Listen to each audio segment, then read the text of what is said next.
this? Uh-oh. Well, Caitlin Clark, one thing she got is handles. Just a few. The balance of power inside the WNBA didn't shift quietly. It tilted the moment Caitlin Clark became unavoidable, and the league is still figuring out who actually lost control when that happened. Let's find out.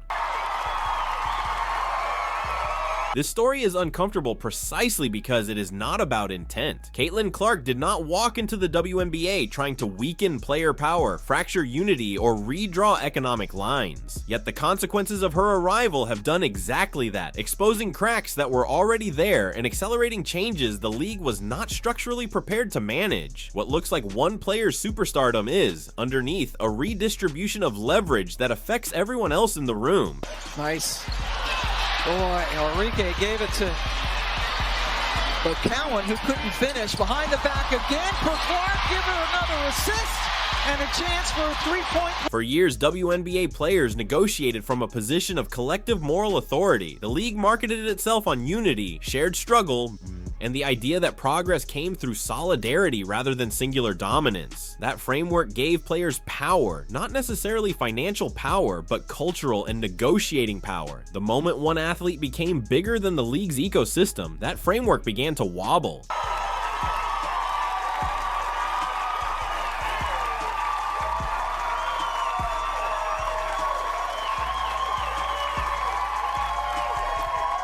Caitlin Clark represents a new kind of influence, one rooted not in veteran status or union leadership, but in attention economics. Attention has always been power in sports, but rarely has it concentrated so heavily in one individual so quickly within a league still fighting for structural parity. Sponsors, broadcasters, and even scheduling decisions began orbiting her presence. And when power follows attention, it does not distribute evenly. The first thing to erode was leverage at the negotiating table. Historically, the WNBA's strength came from collective visibility and the moral argument that all players were undervalued together. Clark's arrival complicated that message. When one rookie can generate rating spikes, ticket demand, and sponsor interest at levels previously unseen, it becomes harder to argue that all labor produces equal commercial value. Owners do not say this publicly, but bargaining positions shift privately.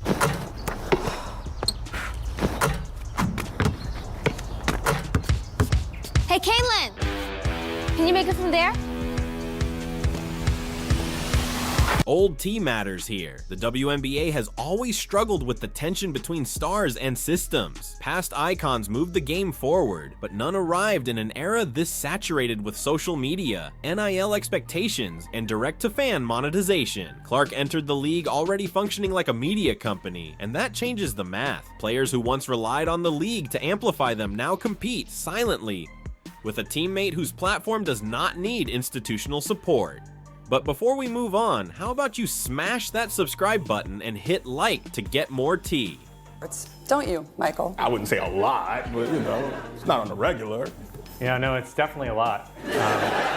I actually sort of made a supercut. Take a look. Well, no, we don't have to do that. A number of sports bars. Another layer of power loss comes from narrative control. The league and players have historically shaped conversations collectively, deciding which issues were elevated and when. Clark's presence redirects media gravity. Coverage tilts toward her games, her stats, her reactions, her controversies, real or imagined. Other players do not lose talent or relevance, but they lose oxygen. In media ecosystems, reduced oxygen translates into reduced influence. This shift becomes even more consequential during moments of conflict. When labor negotiations stall or criticism of league leadership surfaces, unified messaging becomes harder when one figure dominates public attention. And the league's future conversations risk being filtered through how they affect Clark specifically, rather than how they affect players collectively. That is not her fault, but it is a consequence of asymmetrical stardom. You're a great basketball player. I mean, I can't play like you do.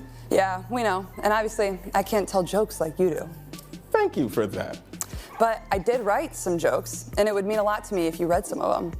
There is also a psychological component rarely discussed. Veteran players built the league through years of underpayment, limited exposure, and institutional neglect. Clark enters benefiting from momentum those players created, but the scale of her rewards reopens old wounds. When one player's presence reshapes financial discussions, others can feel their sacrifices are being overwritten rather than honored. Power does not just exist in contracts, it exists in whose story defines the league's identity. Sponsors amplify this imbalance. Brands increasingly negotiate directly with Clark rather than investing in league-wide or multiplayer initiatives. That reduces the league's ability to use sponsorships as collective leverage. When sponsors can bypass the system to access the most valuable asset, the system weakens. Players lose bargaining chips they once held together.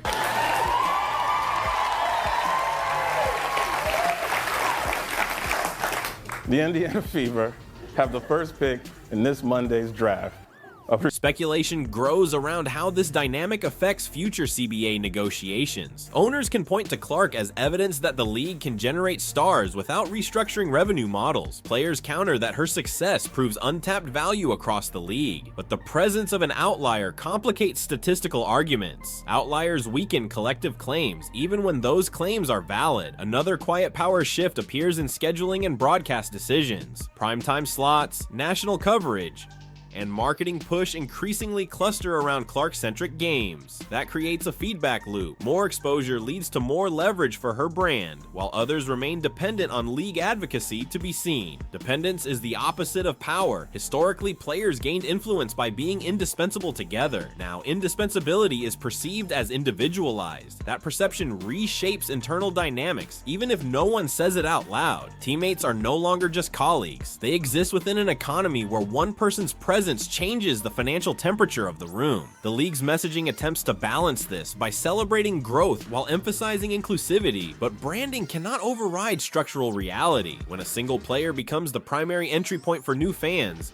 the league's identity risks collapsing inward. That weakens collective player power because the league itself becomes less synonymous with its workforce and more associated with one name. Old patterns from men's sports offer warnings. Leagues that allowed individual stars to eclipse institutional authority often found themselves negotiating from weaker positions later. Once fans attach primarily to players rather than leagues, labor dynamics shift unpredictably. The WNBA is not there yet, but the trajectory is visible. It is also worth noting that Clark's power does not automatically transfer to other players. Her success does not guarantee improved conditions for everyone else unless the league deliberately structures it that way. Without intentional redistribution, star-driven growth concentrates benefits. Concentration is efficient for markets, but corrosive for collective power. Another uncomfortable truth is that media narratives increasingly frame league debates through Clark's experience. Whether discussing officiating, physicality, or marketing, conversations often ask how issues affect her specifically. That centers one perspective in a league built on many. Power slips away when representation narrows. None of this makes Clark a villain. She did not seize power. It accumulated around her because systems reward visibility more than equity. The real issue is whether the league and players can recalibrate before these imbalances harden into permanent structures. The irony is that Clark's rise should be the league's greatest opportunity. Her presence could elevate everyone if institutional mechanisms keep pace. But without deliberate adaptation, the very star-accelerating growth may unintentionally weaken the collective bargaining strength that players fought decades to build.